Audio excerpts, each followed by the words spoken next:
this was the initial concept plan. So lot 2 is actually bigger than 319 and lot 3 is smaller than 347. So there's a bit, it sort of comes down here somewhere. But yeah, lot 2 and 3 are similar size.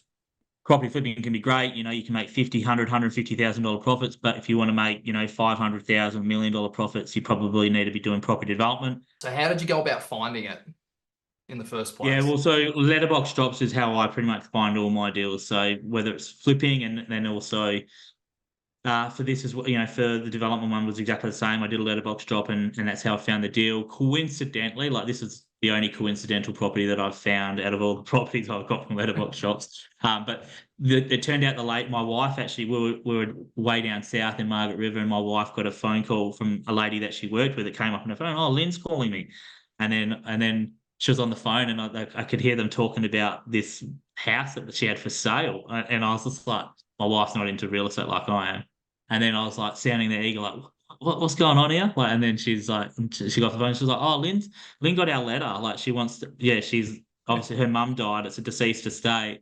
Anyway, so obviously quickly, you know, jumped on, you know, whatever program I had at the time and realised, well, I think it could be a good opportunity, that one. And yeah, so it was just a bit of it was very easy to get it because when we actually met with them, my wife already had the relationship with her. That was, so it was one of those deals that was, what about the other 25 properties that you've flipped? Yeah, so I buy everything off market, right? And that's been my secret to success. So, and everything it all comes down to being able to, when you go and, you know, let's say, for example, you get it through a letterbox drop or whatever, it's all about being able to meet with people, being able to build rapport, find what their motivation is for selling, and then create a win-win. So with this deal, was it below? Did you buy it under market value? Was it at market? Yeah, this one I wouldn't say was super below market. It was probably at the time I paid 600 for it, and I reckon it was probably worth 650 to 675. Okay. But it wasn't. Yeah, well, it was just that it worked because it was a triplex, because it was an existing dwelling, because I was able to build 2 new ones. It stacked up at the time.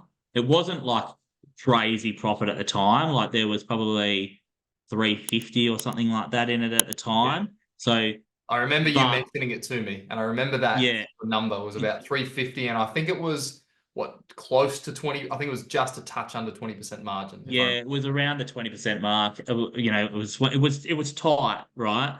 But at the same time, I knew what was happening in WA and Perth. I knew that the lower end of Perth, where there was a lot of, you know, buyer activity and prices were starting to pump, but I knew this part of town hadn't yet, and I knew obviously it would.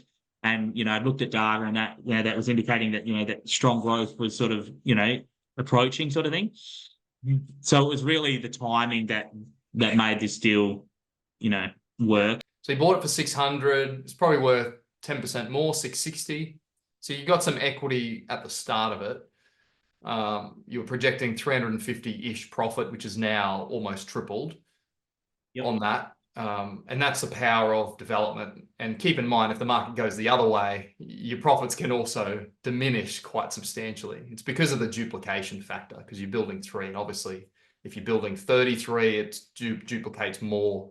Let's rewind back one. How did you know to letterbox drop this suburb in the first place? Well, look, it came down to the right zoning for one. Yeah. So you only letterbox drop that particular zoning, is that right?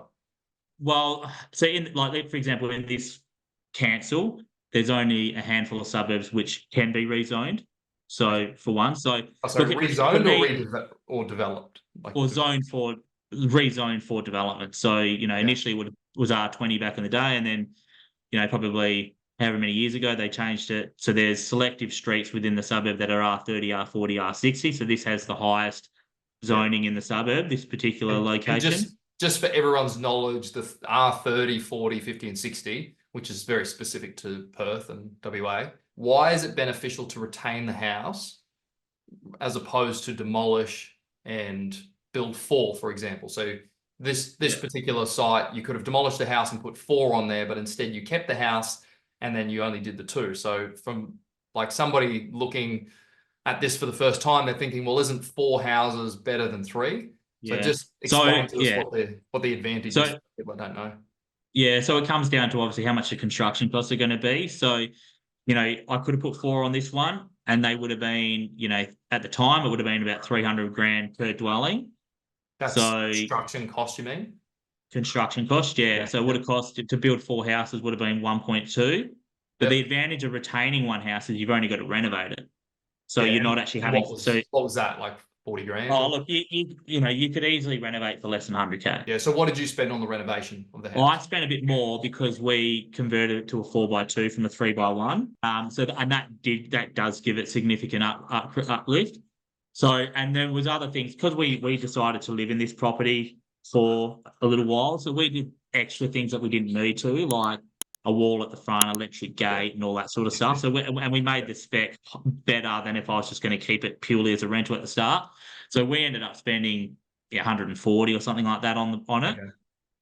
But yeah, like I mean, at the moment, all up, it owes us about 1.5 this development, and it's probably worth about 2.4 at the minute.